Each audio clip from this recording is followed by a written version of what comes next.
नमस्कार मंडळी, मी रुचिता आणि आज मी बनवते साखर पराठा. हो, साखर पराठा. पण जेव्हा मी लहान होते ना, तेव्हा गोड पदार्थांनी माझा दूरदूरपर्यंत काहीही संबंध नव्हता. म्हणजेच मला अजिबात गोड आवडायचं नाही. पण मग मी जशी मोठे होत गेले तसतसं गोड पदार्थ तर मला आवडायला लागलेच, पण त्यासोबतच माझी शुगर क्रेविंग देखील खूप वाढली. आता त्याला दूर करण्यासाठी माझ्याकडे बरेच हेल्दी ऑप्शन आहेतच, पण जर कधी त्याऐवजी दुसरं काही खायचं असेल तर मात्र माझ्याकडे फक्त 2च ऑप्शन आहेत.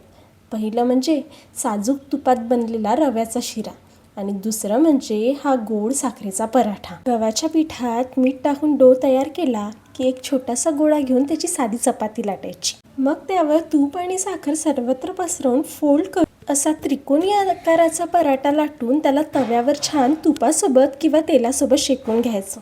आणि बघा, झाला आपला हा गोड साखरेचा पराठा तयार.